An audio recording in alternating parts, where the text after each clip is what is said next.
Everyone remembers the moment Adele stood on that Grammy stage, sobbing, holding a broken trophy and telling the world she couldn't possibly accept it because Beyonce was the true artist of her life.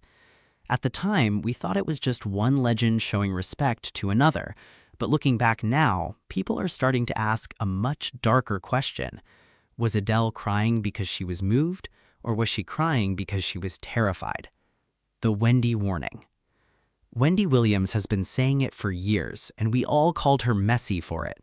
She blatantly accused Beyonce of being pressed that Adele's album 25 was outselling Lemonade. But Wendy wasn't just talking about sales. She was talking about a deep-seated jealousy of Adele's raw, unfiltered power.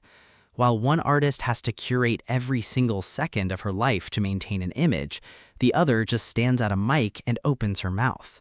Wendy claimed that behind the scenes, Adele was being put through a special kind of hell just for existing in the same lane. And suddenly, that tribute on the Grammy stage starts to look a lot more like a peace offering to a queen who doesn't handle competition well. The code, she knows. Lately, the internet has been obsessed with the single phrase, she knows. It's a J. Cole song that has become the soundtrack to 1,000 theories. In the track, Cole name drops Aaliyah, Left Eye, and Michael Jackson, three icons who all died under tragic, arguably suspicious circumstances, and who all allegedly had friction with the industry's most powerful elite.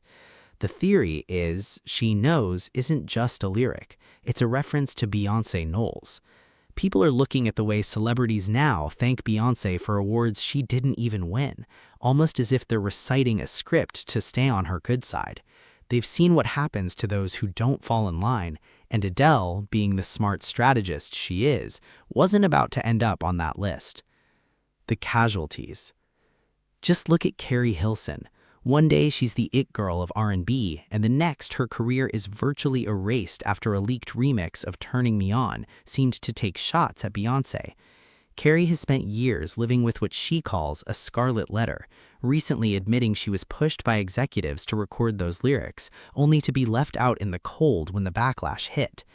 Then there's Blue Cantrell and Maya, women who were reportedly thriving until rumors of connections to Jay-Z started to surface. Suddenly, their momentum stopped. Their labels went quiet. It's a pattern that's hard to ignore. If you become a threat to the throne, socially, professionally, or personally, the industry has a way of making you disappear. But it's not just about business, it's about the energy. During the Lemonade era, people were quick to point out the heavy Oshun symbolism, the yellow dress, the water, the imagery of a powerful, vengeful deity. Some industry insiders, like the popular bloggers Storm Monroe, have gone as far as to claim that Beyonce is more than just a pop star.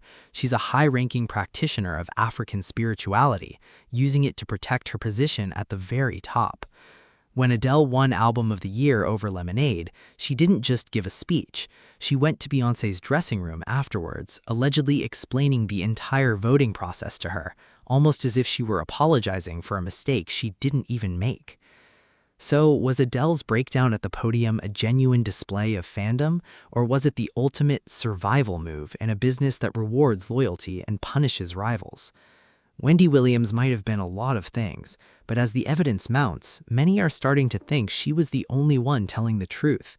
The industry has its kings and queens, and in that world, silence, or a very loud thank you, might be the only thing keeping your career alive. But what do you think? Is there a Beyonce protection clause in every star's contract? Or is this all just one